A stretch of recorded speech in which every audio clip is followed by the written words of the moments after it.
Hi everyone, welcome to Krish Talks. Calicut university third semester BCom BBA സ്റ്റുഡൻസിൻ്റെ previous ഇയറിലെ questions ആണ് നമ്മൾ ഈ ഒരു വീഡിയോയിൽ ഡിസ്കസ് ചെയ്യാനായിട്ട് പോകുന്നത്. അപ്പോൾ 2 മാർക്ക് ഷോർട്ട് എസ്സേ ഓൾറെഡി നമ്മൾ ആൻസേഴ്സ് സഹിതം ഡിസ്കസ് ചെയ്ത് കഴിഞ്ഞു. അപ്പോൾ ഇത് ക്വസ്റ്റ്യൻസ് ആണ് കേട്ടോ. അപ്പോൾ നമുക്ക് ക്വസ്റ്റ്യൻസ് പെട്ടെന്ന് നോക്കുന്ന സമയത്ത് എല്ലാ കൊല്ലത്തെയും പോലെ 2023 റിപ്പീറ്റ് ചെയ്തിരിക്കുന്ന നമ്മുടെ ചോദ്യമാണ് define contract and elements of valid contract. നമ്മുടെ BComമാർക്കും ചോദിച്ചു, BBAക്കാർക്കും ഇവിടെ ചോദിച്ചിട്ടുണ്ട് what are the essential elements of A valid contract എന്നുള്ളത്. അപ്പോൾ ഇത് റിപ്പീറ്റ് ചെയ്ത് വന്നിരിക്കുന്ന ചോദ്യമാണ് കേട്ടോ.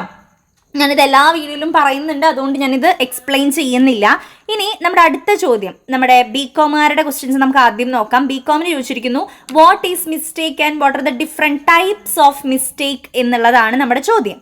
അതിൻ്റെ ടൈപ്സ് എന്ന് പറയുമ്പം ഇതാണ് നമ്മൾ ആൻസർ എഴുതേണ്ടത്. മിസ്റ്റേക്സ് തന്നെ മിസ്റ്റേക്ക് ഓഫ് ലോയും ഉണ്ട്, മിസ്റ്റേക്ക് ഓഫ് ഫാക്റ്റും ഉണ്ട്. മിസ്റ്റേക്ക് ഓഫ് ലോൻ്റെ ഉള്ളിൽ മിസ്റ്റേക്സ് ഓഫ് ഇന്ത്യൻ ലോ ഉണ്ട്, ഫോറിൻ ലോ ഉണ്ട്. ദെൻ ഫാക്റ്റിന്റെ കേസിൽ ബൈലാറ്ററൽ മിസ്റ്റേക്കും യൂണിലാറ്ററൽ മിസ്റ്റേക്കും. ഒരു തവണ ബൈലാറ്ററൽ യൂണിലാറ്ററൽ മാത്രമായിട്ട് ഡിഫറൻസ് ചോദിച്ചിരുന്നു. ബൈലാറ്ററൽ എന്ന് വെച്ചാൽ 2 പേരുടെ ഭാഗത്തു നിന്നും വരുന്ന മിസ്റ്റേക്കാണ് bilateral mistake.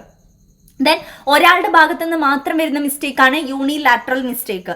Then Indian law എന്ന് പറഞ്ഞു കഴിഞ്ഞാൽ ഇന്ത്യൻ ലോയില് പറഞ്ഞിരിക്കുന്ന കാര്യങ്ങൾ പിന്നീട് നമ്മൾ ചെയ്യാണ്, വീണ്ടും മിസ്റ്റേക്ക് ആയിട്ട് ചെയ്യാണ്. അപ്പം നമുക്ക് ഒരു എക്സ്ക്യൂസും കിട്ടില്ല.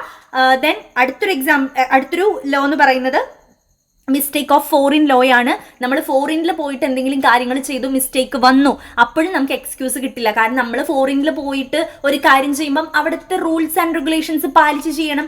അല്ലാതെ അവിടെ മിസ്റ്റേക്ക് പറ്റിയാൽ നമുക്ക് അവിടെ എക്സ്ക്യൂസ് കിട്ടില്ല. അപ്പോൾ ഇന്ത്യയിൽ ചെയ്താൽ ഒട്ടും എക്സ്ക്യൂസ് കിട്ടില്ല. കാരണം നമ്മളൊരു ഇന്ത്യൻ സിറ്റിസൺ ആണ്. സോ ഇന്ത്യയിൽ ഏതൊരു കാര്യം ചെയ്യുമ്പോഴും നമ്മൾ റൂൾസ് ആൻഡ് റെഗുലേഷൻസ് പാലിക്കണം. അവിടെ മിസ്റ്റേക്ക് വരുത്തി കഴിഞ്ഞാൽ നമുക്ക് എക്സ്ക്യൂസ് കിട്ടില്ല. Ignorance of law is no excuse എന്നുള്ള ഒരു റൂള് തന്നെ ഉണ്ടെന്നാണ് പറയുന്നത്. So these are the different types of mistakes. ഇത് നമ്മൾ കൃത്യമായിട്ട് പഠിച്ചു വയ്ക്കാം. ഓക്കെ, അപ്പൊ ഇതാണ് ഒരു ചോദ്യം വന്നിരിക്കുന്നത് എസ്സേക്ക്. അപ്പൊ നമ്മൾ ഇതെന്ന് ഇത്രയും എക്സ്പ്ലെയിൻ ചെയ്ത് ടൈപ്സ് ഓഫ് ബൈലാറ്ററൽ ഒക്കെ ഉണ്ട് കേട്ടോ. അതൊക്കെ എഴുതാൻ പറ്റുന്നവർ അതൊക്കെ എഴുതി വെക്കാനായിട്ട് ശ്രമിക്കാം. ഇനി നമ്മൾ അടുത്ത ചോദ്യം നോക്കാം. BComന് ചോദിച്ചിരിക്കുന്ന 3ാമത്തെ ചോദ്യമാണ് what do you mean by breach of contract and explain the remedies available for breach of contract.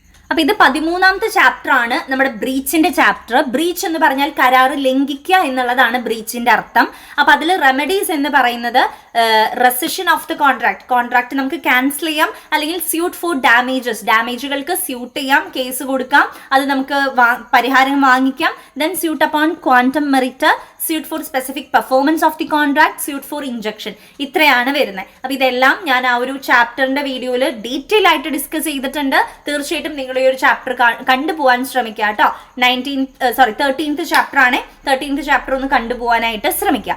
ഇതാണ് ഒരു എസ്സേ ക്വസ്റ്റ്യൻ ആയിട്ട് ചോദിച്ചിട്ടുള്ളത്. ഇനി അടുത്ത ചോദ്യം എന്ന് പറയുന്നത് define bailment and explain the rights of baler and Bailey. ഇത് ഷോർട്ട് എസ്സേക്കും ചോദിച്ചിട്ടുണ്ട്. അത് ഓൾറെഡി നമ്മൾ പറഞ്ഞതാണ്. അപ്പോൾ ഇതിൽ എനിക്ക് തോന്നുന്നു ഏറ്റവും സിമ്പിൾ ആയിട്ടുള്ളത് essential elements of valid contract നിങ്ങൾ എന്തായാലും പഠിച്ചു പോകണം. സോ അത് തന്നെ നമ്മൾ എഴുതുക. പിന്നെ ബെയിൽമെന്റ് ആണെന്ന് തോന്നുന്നു എനിക്ക് 4ാമത്തെ തോന്നുന്നു കുറച്ചും കൂടി എളുപ്പം. പിന്നെ മിസ്റ്റേക്കും എളുപ്പം തന്നെയാണ്. അപ്പൊ അതിൽ ഏറ്റവും ഈസി ആയിട്ടുള്ള ക്വസ്റ്റ്യൻസ് തിരഞ്ഞെടുത്ത് എഴുതാൻ ശ്രമിക്കുക. ദെൻ അടുത്തത് എസ്സേ എന്നാണ് കേട്ടോ. ഇത് ഞാനിവിടെ എഴുതിയിൽ വന്ന മിസ്റ്റേക്ക് ആണ്. ക്വസ്റ്റ്യൻസ് ആണ്. ക്വസ്റ്റ്യൻസ് 2023 BBAക്കാരുടെ ക്വസ്റ്റ്യനിൽ 2ാമത് ചോദിച്ചിരിക്കുന്ന ചോദ്യം എന്താണ് indemnity then rights of indemnity holder and ഇൻഡംനിഫയർ. Indemnity എന്ന് പറഞ്ഞാൽ നഷ്ടം നികത്തുക. അതിന്റെ കോൺട്രാക്റ്റ് ആണ് ഇൻഡംനിറ്റി കോൺട്രാക്ട്. അതിന് ബെസ്റ്റ് എക്സാമ്പിൾ ആണ് നമ്മുടെ ഇൻഷുറൻസ് കോൺട്രാക്റ്റുകൾ എന്ന് പറയുന്നത്. അപ്പൊ അതിൽ 2 ആൾക്കാരാണുള്ളത്, ഇൻഡംനിറ്റി ഹോൾഡറും ഇൻഡംനിഫയറും. അപ്പൊ അവരുടെ റൈറ്റ്സും ഡ്യൂട്ടീസും പഠിച്ചു പോവാം. അപ്പൊ ഞാൻ നിങ്ങളോട് പറഞ്ഞിരുന്നു നമ്മുടെ സ്പെഷ്യൽ കോൺട്രാക്ട്സുകൾ, അത് agency, indemnity, guarantee, bailment, pledge, ഇതിലേക്ക് ആളുകളുടെ റൈറ്റ്സും ഡ്യൂട്ടീസും നിർബന്ധമായിട്ടും പഠിച്ചു പോകാൻ ശ്രമിക്കാം. ദെൻ അടുത്തൊരു ചോദ്യം explain the modes of discharge of contract ആണ് ചോദിച്ചിരിക്കുന്നത്. നമ്മുടെ 13ാമത്തെ ചാപ്റ്ററിൽ 12ാമത്തെ ചാപ്റ്റർ ആണ്, 13അല്ല 12ാമത്തെ ചാപ്റ്റർ ഡിസ്ചാർജ് ഓഫ് കോൺട്രാക്റ്റിൽ മോഡ്സ് കൊടുത്തിട്ടുണ്ട്. ബൈ പെർഫോമൻസ്, ബൈ എഗ്രിമെന്റിന്റെ കീഴിലാണ് നമ്മുടെ alteration, rescission, novation, remission, waiver, merger എന്നുള്ള ടേംസ്. അത് ഏത് വേണമെങ്കിലും 2 മാർക്കിന് ചോദിക്കാൻ വളരെ ഇമ്പോർട്ടന്റ് ആണ്.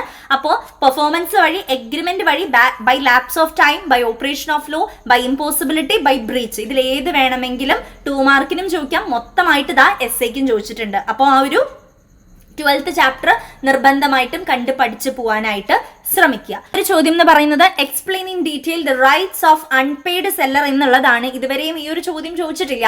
അൺപെയ്ഡ് സെല്ലർ എന്ന് പറയുന്നത് പേയ്മെന്റ് കിട്ടാതെ ഒരു വസ്തു സെല്ല് ചെയ്ത ആളെയാണ് നമ്മൾ അൺപെയ്ഡ് സെല്ലർ എന്ന് പറയുക. അപ്പൊ ആൾക്കുള്ള റൈറ്റ്സ് ആണ് ചോദിച്ചിട്ടുള്ളത്.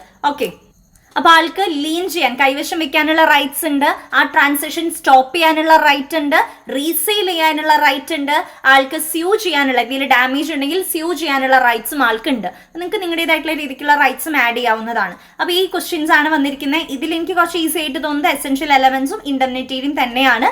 മോഡ്സ് ഓഫ് ഡിസ്ചാർജ് നന്നായി പഠിച്ച കുട്ടിക്ക് അത് എളുപ്പമായിരിക്കും. അപ്പൊ ഇങ്ങനെയാണ് BBA-ക്കാർക്ക് ചോദിച്ചിരിക്കുന്നത്. അപ്പൊ ഇത്രയും ക്വസ്റ്റ്യൻസ് ആണ് എസ്സേ ആയിട്ട് കഴിഞ്ഞ വർഷം ചോദിച്ചിരിക്കുന്നത് കേട്ടോ. അപ്പോൾ ക്വസ്റ്റ്യൻ അനുസരിച്ച് ആൻസർ എഴുതാനായിട്ട് ശ്രമിക്കുക. നിങ്ങൾ വിട്ടുകളയരുത്. 2 എസ്സേ തന്നെ നിർബന്ധമായിട്ടും അറിയുന്ന പോലെ എഴുതി വെക്കുക. എസെൻഷ്യൽ എലമെന്റ്സ് കണ്ടോ, 2019 ഈ ഒരു സബ്ജക്ട് ഇറങ്ങുന്നത്. അപ്പോൾ 2019 മുതൽ കഴിഞ്ഞ വർഷം വരെ എപ്പോഴും ചോദിക്കുന്ന ഒരു ചോദ്യമാണ് essential elements of A valid contract. അതുകൊണ്ടാണ് ഞാൻ ഇതിനും സ്ട്രെസ് ചെയ്ത് പറയുന്നത്. നിങ്ങൾക്കിനി ചോദിക്കോ ഇല്ലയോ എന്നുള്ളത് അറിയില്ല. അപ്പോൾ എന്തായാലും പഠിച്ചു പോകാനായിട്ട് ശ്രമിക്കാം. ഇതൊക്കെയാണ് എസ്സേ ക്വസ്റ്റ്യൻസ് ആയിട്ട് വന്നിരിക്കുന്നത്. അതിന് മുന്നേ ഞാനൊരു വീഡിയോ എസ്സേ ക്വസ്റ്റ്യൻ ഇട്ടിരുന്നു കഴിഞ്ഞ ഇയേഴ്സിലെ നമ്മൾ എടുത്തുകൊണ്ട്. അപ്പോൾ അതും ഒന്ന് കണ്ടുപോകാൻ ശ്രമിക്കുക. So all the very best. Thank you.